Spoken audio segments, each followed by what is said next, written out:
Hi, I'm Chuck Olenek. I'm a reenactor, and for 36 years I used living history in the classroom to try to lure my students into the subject. And once I got out of the classroom, I realized I have a house full of garb at home. I have a bunch of artifacts. What am I going to do? So I started exploring California history, and I decided to tell the tales of various historic sites in the way I used to in the classroom. So that's going to involve wearing the garb. It's also getting to play history detective. Well, I covered the California missions and the presidios and the asistencias, and there's like 83, 84 videos up on my channel. By the way, if you subscribe, that'd be really nice. And then I decided I needed to switch gears, because when I was reading about or researching Mission San Miguel Archangel, I stumbled across a reference to a saloon that was built in the former mission, and also a saloon that was built in the nearby adobe, and that there were famous outlaws that ended up traveling through there and stopping by. And I started trying to figure out, could these people like Jesse James and his brother Frank met someone like Tiburcio Vásquez? So what I'm doing right now is I'm trailing Tiburcio Vásquez, and the same guy that Vasquez Rocks is named for. I hope you stick with me on my journey. Ever since Johnson McCulley created Zorro in 1919, the character shows up everywhere. Movies, Pulp Fiction, TV. There was more than one real life inspiration for the character, and one of them happened to have been born in Alta California in 1835. His name is Tiburcio Vásquez. This two-story building used to be a one-story adobe that belonged to the family of Tiburcio Vásquez. He was born in Monterey, where I am now, and he came from a long line of Californios. His family arrived in Alta California with the De Anza expedition in 1776.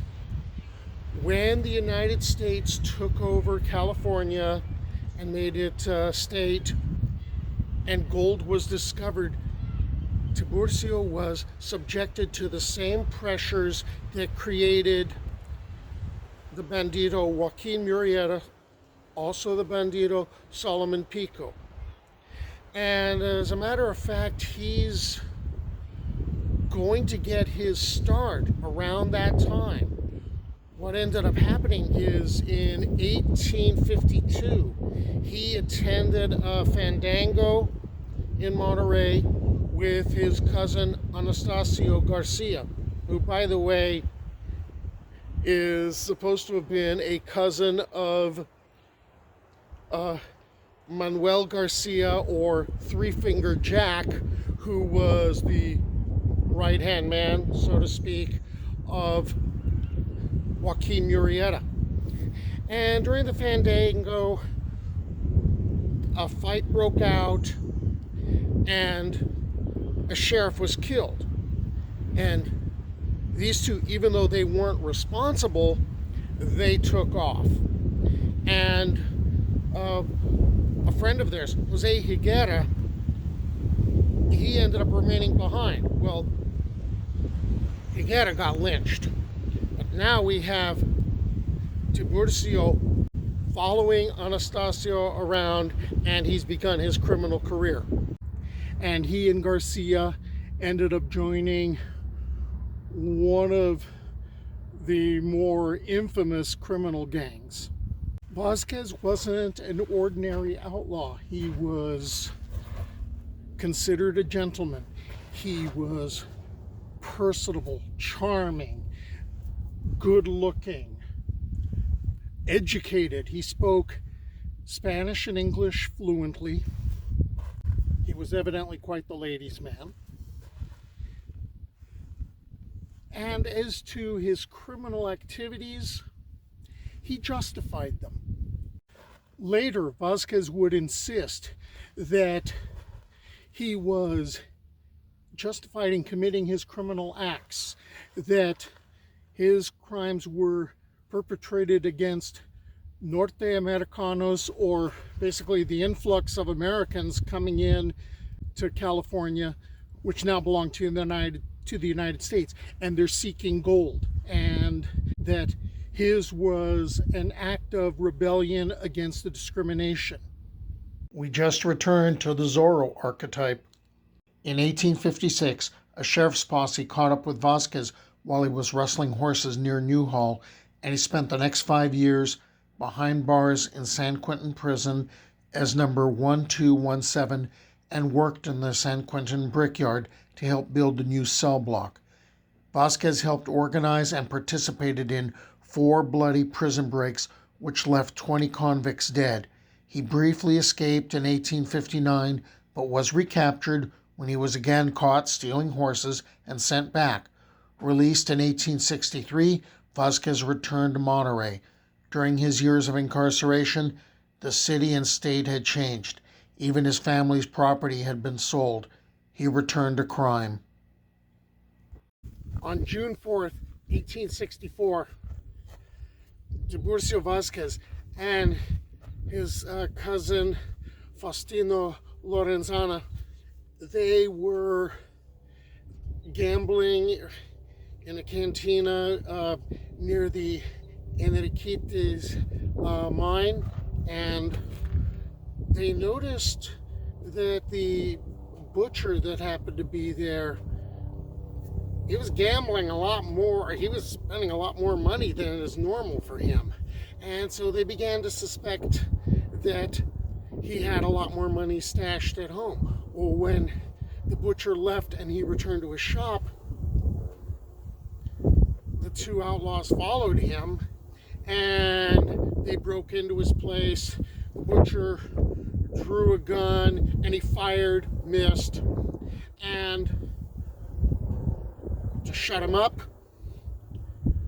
the 2 outlaws stabbed him in the chest like numerous times, and then they grabbed what money they could. They found about $400, and they got out of there before people came to investigate.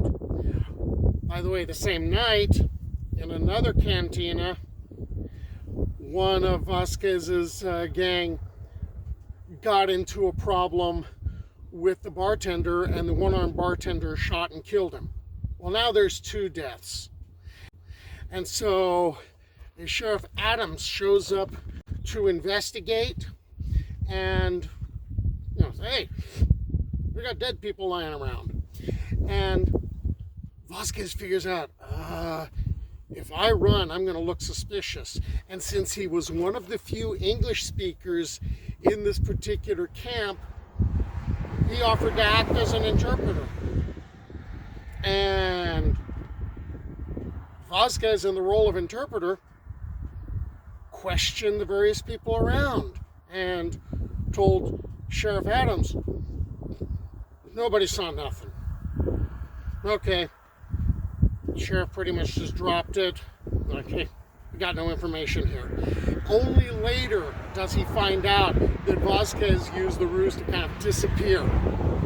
For another 2 years, the Vasquez gang robbed jewelry stores, stole horses, cracked safes, committed numerous burglaries, cattle thefts, and highway robberies in Sonoma County.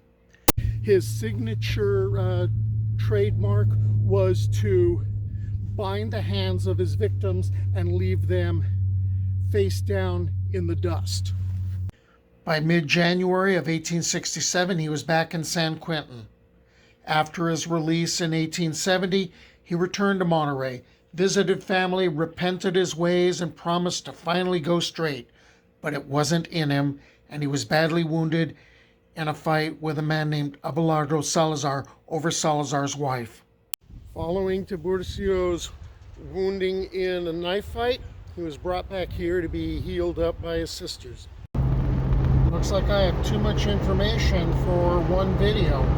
So that means I'm going to have to continue chasing the Bandido Tiburcio Vásquez. I hope you stick with me on my journey.